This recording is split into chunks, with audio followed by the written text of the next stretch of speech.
Assalamualaikum warahmatullahi wabarakatuh. Pertama-tama yang saya hormati Dr. Gigi Santi Khairani MSI selaku dosen pengampu mata kuliah Biologi Mulut 1. Kami dari kelompok 15 yang beranggotakan saya Deodelano Alfitra dengan NIM 04031382126085. Saya Alia Takia Honsa dengan NIM 04031281126052. Saya Nalda Ristauli S dengan NIM 04031282126041. Saya Tiffany Nindya Damasari dengan NIM 04031282126031. Di sini kami akan menampilkan video edukasi mengenai peranan nanas terhadap hiposalivasi.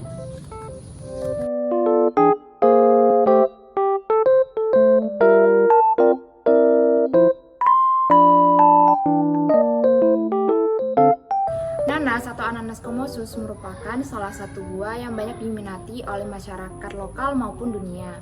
Buah ini banyak dikonsumsi dikarenakan murah dan mudah untuk didapatkan. Buah ini mempunyai kandungan yang sangat kompleks seperti vitamin C, asam sitrat, enzim bromelin, serta air dan serat yang kaya akan kandungan organik maupun anorganik.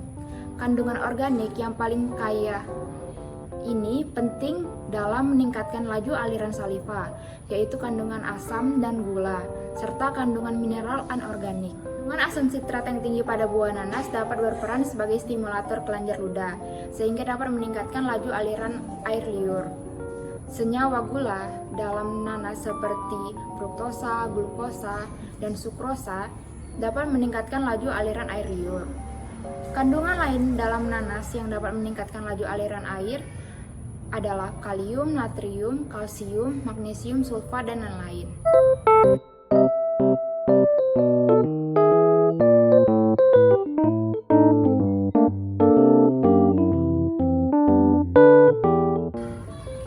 Peranan nanas mengurangi gejala serostomia. Serostomia adalah gejala mulut kering atau sensasi mulut kering. Serostomia ditandai dengan hiposalivasi, di mana laju aliran saliva yang tidak terstimulasi kurang dari 0,1 ml per menit dan laju aliran saliva yang terstimulasi kurang dari 0,7 ml per menit. Kandungan pada nanas seperti vitamin C, asam sitrat, enzim bromelin, air, dan serat dapat mengurangi gejala ini. Peranan nanas yang kedua yaitu meningkatkan laju aliran saliva. Peningkatan laju aliran saliva ini dapat dirangsang melalui stimulasi asam sitrat. Asam pada sitrat merupakan stimulasi yang paling kuat untuk meningkatkan sekresi laju aliran saliva. Peningkatan laju aliran saliva juga dapat dirangsang melalui stimulasi atau rangsangan mekanik dan rangsangan kimia. Rangsangan mekanik yaitu seperti menyikat gigi ataupun mengunyah nanas. Sedangkan rangsangan kimia yaitu pengecapan.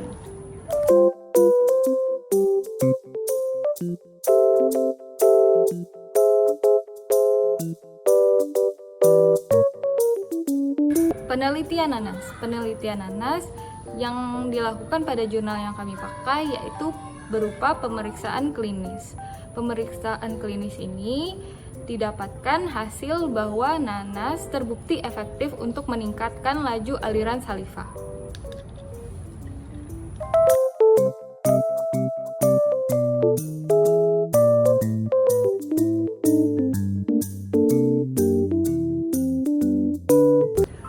Potensi dari nanas, yang pertama itu nanas bisa dipotong dan dikonsumsi sebanyak 100 gram per hari dan dikunyah selama 2 menit. Yang kedua, nanas diolah menjadi jus membutuhkan 100 gram nanas lalu di blender tanpa campuran gula dan lain-lain, dikonsumsi sebanyak sekali dalam sehari. Yang ketiga, ekstrak buah nanas dapat diolah menjadi pasta gigi, dilakukan sebanyak 2 kali sehari. Yang pertama itu sesudah sarapan pagi dan yang kedua itu sebelum tidur malam. Yang terakhir, tablet glukosal ceramid yang diekstrak dari nanas dikonsumsi sebanyak sekali dalam sehari selama 2 minggu berturut-turut.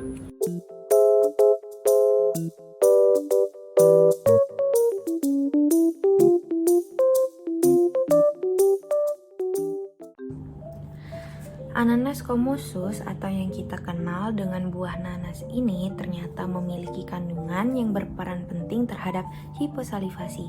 Apa aja sih? Yuk kita bahas satu-satu. Kandungan yang pertama ada air dan serat. Air dan serat dalam buah nanas ini cukup tinggi sehingga dapat membantu fungsi saliva dalam membersihkan rongga mulut.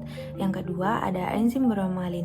Enzim bromelin ini berperan sebagai antiseptik yang merupakan senyawa kimia yang digunakan untuk membunuh atau menghambat pertumbuhan mikroorganisme pada jaringan yang hidup seperti pada permukaan kulit dan membran mukosa. Bagaimana sih cara kerjanya? Jadi, enzim bromelin ini menurunkan tegangan permukaan bakteri dengan cara menghidrolisis protein saliva dan glikoprotein yang merupakan mediator bakteri untuk melekat pada permukaan gigi. Selain itu, enzim bromelin ini juga membantu dalam metabolisme asam. Lalu ada asam sitrat. Rangsangan kimiawi pada lidah dapat mengaktifkan sistem saraf autonom secara tidak langsung melalui sistem saraf pusat, sehingga kelenjar ludah dirangsang untuk sekresi. Rangsangan ini menghasilkan sekresi ludah seperti air yang menunjukkan suatu rangsangan kolinergik. Lalu sekresi tidak dapat dihalangi oleh antagonis kolinergik atropin dan juga tidak ada penghentian lintasan saraf kolinergik. Hal ini menunjukkan bahwa lintasan saraf bukan kolinergik juga dapat terlibat pada sekresi saliva yang diindikasi oleh asam sitrat, sehingga dapat merangsang kelenjar parotis, submandibularis, sublingualis, dan kelenjar lainnya. Yang terakhir ada vitamin C. Vitamin C ini membantu dalam merangsang laju aliran saliva. Jadi, kesimpulan dari kelompok kami adalah nanas lebih efektif jika dikonsumsikan secara langsung, sebanyak 100 gram per hari dan dikunyah selama 2 menit.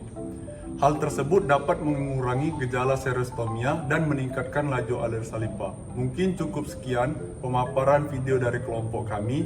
Saya ucapkan terima kasih. Assalamualaikum warahmatullahi wabarakatuh.